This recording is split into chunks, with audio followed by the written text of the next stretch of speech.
Hi everyone. In this video today I wanted to show you how to execute a simple C major scale starting from middle C, and also give you a few tips on how to practice and perform the C major scale so that you can achieve the proficiency that you're hopefully looking for. Okay, the first thing that you guys want to consider is that the C major scale only employs the white keys to execute its pattern. Okay, none of these guys. So we're going to start with our thumb on middle C, like so. Now using our first three fingers, we're going to play the first three notes. Okay? 1, 2, 3. Very basic start. After those three notes, it gets a little more tricky. So from here, from this third note, 1, 2, 3, now what we have to do is we need to tuck our thumb under to reach the F. Okay? The reason you need to do that is because there are 8 notes in an octave scale and you only have 5 fingers. So they've come up with a way, a long time ago, to make the most efficient use of the fingers you have to get around the keyboard as quickly as possible. And one of those ways is to tuck your thumb under your hand, like so. The cool thing about this is that it makes the rest of the scale really easy once you get this switch down.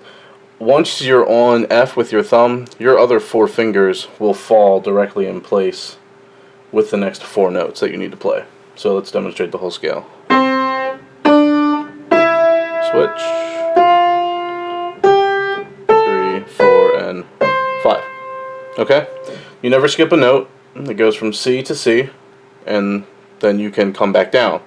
Coming back down is a little bit different, but it employs the same concept where you need to switch over a finger. You're just doing everything in reverse. So now we're starting on the C at the top of the octave. C, right? 5, 5th finger. 4, 3, 2, and then 1 on F. Then you're going to switch your 3rd finger over and play E. D, C. So if you look at it broadly, you're going to notice that you're using the same fingers in the same places every time. You just have to sort of switch differently depending if you're going up or down. So no matter if I go up or down, the same finger is going to fall in the same place. So 1, 2, 3. Notice that 3 is on E right now. F when I tuck my thumb. 2, 3, 4, 5. And then I can come back down. 4, 3, 2, 1. My thumb's on F again. And now I cross my 3rd finger back to E, just like when I went up. 2, 1. It seems like a simple concept, but you'd be surprised how many people or how many students will sort of go up the scale and then come down the scale, and they've found a way to sort of like use their 4th finger after their 2nd finger. They somewhere in their mind, their brain has crossed them so that this seems like something that they should do rather than just use the next finger in order. So I want to really instill that the scale is a very procedural thing, and it always has this kind of typewriter, one note after the other. No skipping. A really great way to practice a scale is, and with anything, a great way to practice anything is with great accuracy and very slow speed. You want to give yourself enough time to get from note to note so that you decrease decrease the chance of any possibility that you may make a mistake. Okay? So one of the ways that we can do this is to apply a count or a beat or whatever taps, whatever you need to do to get from note to note. So let's say we start with 4, okay, or a whole note. It's a higher number, and it gives you plenty of time. So if we demonstrate that, 1, 2, 3, 4, 1, 2, 3, 4, 1, 2, 3, 4. Okay? Now, you may not need to count out loud. You may prefer to use a metronome. You may want to even just count in your head. I really do recommend that you count out loud. It's a really good habit to get into when you're practicing, because then you make yourself accountable for the time. And when you can internalize your timing, you've figured out like 80% of music, is being able to just internalize time so that you can perform and play exactly when you need to.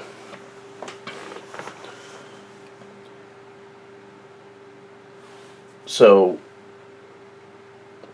going from 4, now let's say you're ready to move on and get a little faster. You can now attempt to try 3, right? Try to use the same tempo, right? So don't count any faster than you did the last time, but let's try to use 3 counts or beats instead of 4.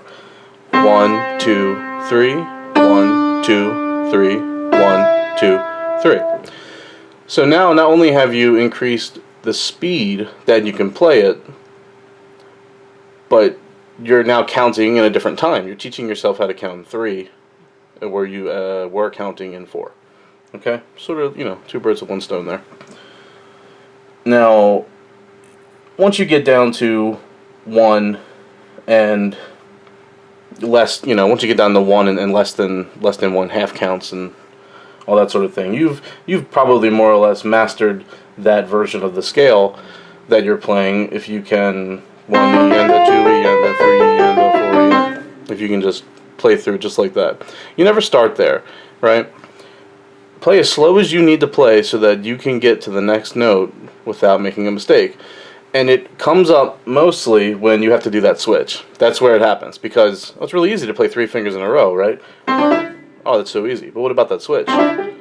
Oh, see, well, you jumped too far, you missed it, maybe you clipped it. So you want to bring your speed down to the point where that switch that you have to make with your hand is 100% accurate. Base the rest of the scale off of that point, because that's going to let you know where your proficiency is. Once you can make that switch with very little problem, then you've mastered the pattern. And then from there, you just keep building it. Okay? Something else that is going to be helpful is how your hand should feel when you're playing these, this scale. The C major scale is the first scale that everyone sort of tends to learn, and so there's a lot we can discuss in this video that you can apply to every other scale that I demonstrate from here on out. Just apply the same principles as we did to this one, and it's all the same. Most of them even have the same exact fingerings. A few of them change, but we'll get into that later. Once you have a good working pattern for your hand, now you want to address how your hand feels and how it looks, right? A lot of what we do as pianists is sort of altering and tweaking how we play so that we can be as efficient as possible. Okay, let me demonstrate 2 ways that you do not want to play a scale that will seriously hinder your ability to play it faster or play it more effectively. Speed is usually what everyone is concerned with. It really should be the last thing on your mind. I can't stress that enough. The speed will come. Get the technique down and be comfortable with your hand. Then the speed will come. So 2 ways that you do not want to play this scale. And you're going to notice that both of these things occur at the switch. So we play up to the switch. 1, 2, 3. You do not want to lift your wrist in order to reach for the next note. Okay? Not only will it probably cause an inconsistency with the sound, but it's going to really slow you down to have to do this huge wrist bump in the middle of the scale. It's really hard to play fast when you have to do that, or play at all, because it feels so weird. The second thing you do not want to do is you do not want to turn out your elbow to try to reach for the note. You do not want to do that. The same thing can be said for coming down. See what can happen? In this case, you end up with two problems. Because you're approaching it from the other direction, you have a tendency to lift your wrist and also swing your elbow out because you're trying to bring this third finger over. You don't want to do that. Don't do that. What you want to do in both scenarios is you want to treat your arm, right, this trunk over here, you want to treat it like it's a typewriter. You know, if you've never seen a typewriter work, it's just on this little hands and it just goes back and forth, and it's just has this smooth movement. That's how you want your arm to feel and your hand when you're playing a scale like this. This very smooth movement, okay? Point A to point B, back to point A. The best way to achieve that is to catch yourself and pay really close attention to what you're doing when you get to that switch, okay? C, D, E. Check yourself. You'll find that if you just move your entire arm just a tad, just a little bit, look, very little movement. If you move it just a tad, you have plenty of space to touch that next note. Move it slightly. See how I move the whole arm. The wrist, the hand, the elbow, it's all one unit. And you're done. And you apply the counting, apply the technique as slow as you need to master the material. Okay guys, I set up another shot so I could show you the left hand pattern for the scale, which is just a reverse version of the right hand. So starting on the octave below middle C, here's our middle C where we were for the right hand scale. Now we're going to go down to this C, an octave below that. Starting on the pinky, the fifth finger, 5, up, 4, 3, 2, 1, all the way up to the thumb. Switch over, right, to A, 2, and then 1. To come back down, you just reverse that pattern. 2, 3. Now the thumb's going to tuck under on the way down. 3, 4,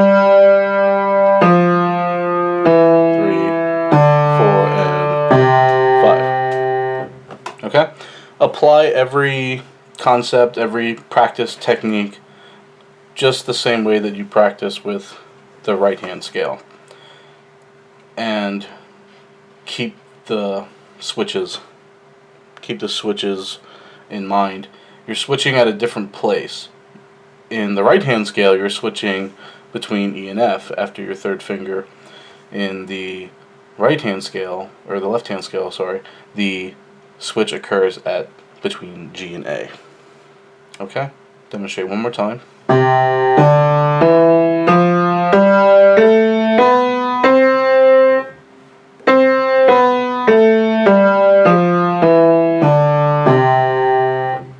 Okay? One thing I forgot to mention earlier in the video when I was going over sort of the do's and don'ts is that you want to make sure that you're keeping your fingers as close as possible to the keys. What can happen is you compensate for, you know, maybe not having enough finger strength, or you compensate for the hand position by lifting your fingers off of the keyboard. That you want to try not to do that. Keep everything close. This is going to accomplish two things. It's going to keep your hand concise. It's going to reduce a lot of stress on the wrist right? Because when you press this and lift this, you're actually activating a lot of tendons here, or tendons that you don't need to activate otherwise if you were to just relax that part of your hand. Okay, it goes a long way to keeping your hand stamina high. Okay, so no flaring. It can look like this. That's sort of what a finger flare looks like. You don't want to have these kinds of things happening. Keep everything nice and close. One way you can practice this is if you're doing the scale and you notice it happening. Let's say it happens. Oh, there it is. Okay, it just happened. Consider that you've done it and put the fingers back to it. Okay? Activate the muscles. This is just like sort of doing push-ups or anything where you need to like exert a force. The muscles are weak and so they're flailing. Okay? You don't have the control to keep it down. So you have to activate it. If you activate that, you will gradually do it naturally. Oh, there it is again. We just flared. So actively put those fingers down and then move on. Okay? Now, the next thing you want to try to do is to put the hands together. And this is where all of the slow, concise practice on the hands separately is going to come back into play, because now you're going to have to play both hands together, and even if you had 100% accuracy and felt very comfortable with the hands separately, now when you put them together, it's going to feel like you didn't do all that work. So let's take it back to the basics when you try to put these hands together. Count to 4, count very slow, consider where the switches are happening in each hand, and give yourself enough time to move between them. So let's demonstrate here. C, D, E. Notice that both third fingers are playing E at this point, okay? Now, this is where the switch occurs in the right hand, but a switch does not occur in the left hand. So now you play 2 and then the thumb. Don't move on to that note unless you're confident you're going to play those together. Okay? Now move on. G. Now you're switching with the left hand and you're not switching with the right hand. What's going to happen now is both third fingers are going to come down on A. And then B. And then C. Coming back down. Third finger's on A. Now the left hand switches with the thumb under, just like this. And the second finger is going to play G. And make sure that happens at the same time. F. Now the right hand switches. Third finger, both third fingers on E.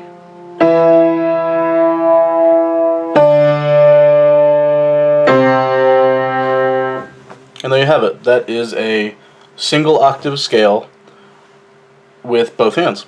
Later on I'm going to get into in a separate video on sort of advanced scales that you can extend that scale pattern to be able to cover the entire length of the keyboard and without having to stop or make adjustments. You can move up all the way up and down the keys with the same pattern we're learning here.